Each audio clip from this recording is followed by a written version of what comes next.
political deal. I always suspected it was because he had spoken out openly on the subject. Okay. Now, there were people who say, no, Wendell just made a dumb mistake, and he broke the law, and off he went. He spent, 3 years in prison. Well, there's an example for you, where people say, well, he screwed up. Well, I never did believe the man screwed up that way. I think that partly him going to jail was a result of him being very outspoken. Okay. Now, that's a threat that you face. In 91, I was up to here. My first marriage was on the rocks for a variety of reasons. I was in a new job. Took a job with the Sheriff's Department. I was actually working for FEMA as an emergency management director. But I was just so frustrated and so aggravated of waiting for the government to tell the people a little something. And then I was so frustrated and angered by the fact that not only were they not telling them the truth, they were telling them blatant lies. And they were also destroying people's lives.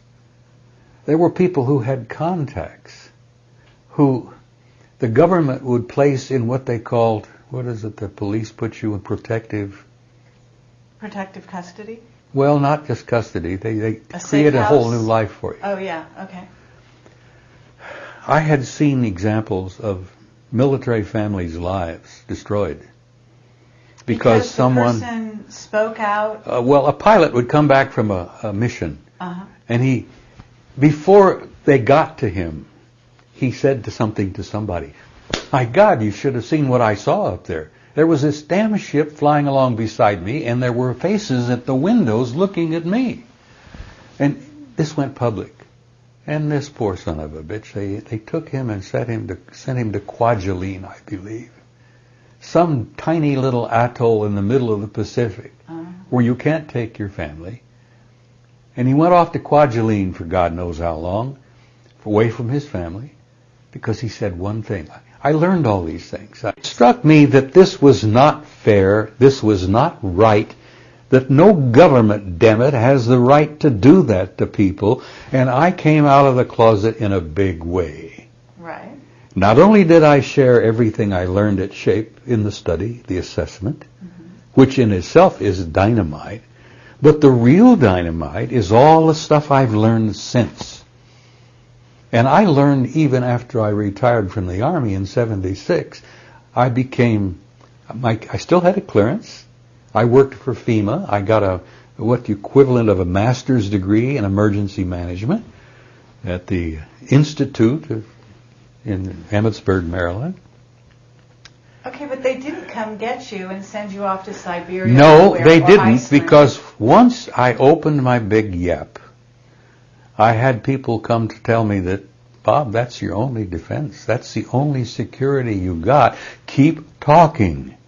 Because if they come and shut you up now, it'll be so obvious to the world that you've been closed down that much of what you've been talking about must be true. As I told you, I think I shared with Bill, I was intimidated.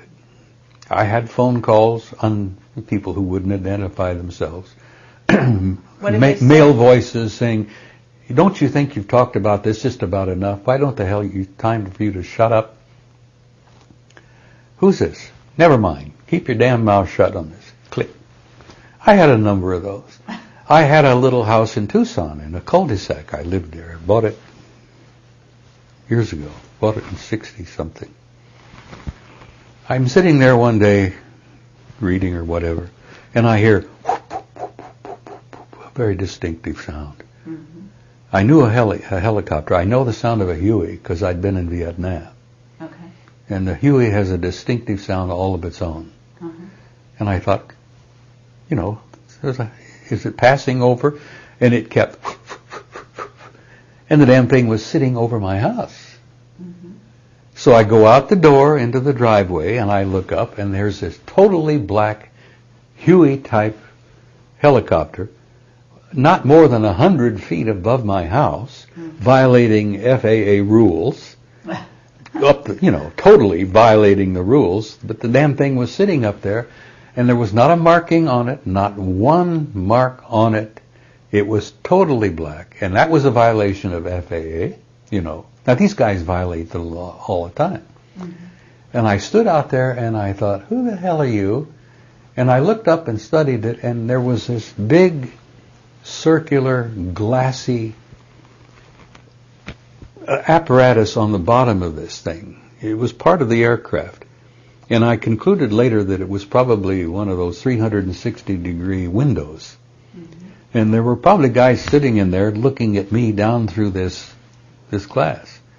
But it was black, totally black. The glass was black. The thing was sitting up there and just kind of like,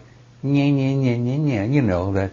Uh-huh. What are you going to do about it? And I shook my fist, pointed my finger, mouthed a couple of profanities, called him a number of names. I know you son of a bitch. I know who you are, and I know what you're doing.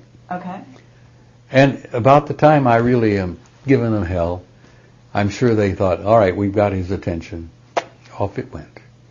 First of all, totally black, no markings violation. Hovering over a private residence violation. Sure. They don't care. It was an intimidation. And this was right after I had went public. Okay. At this big conference in Tucson. So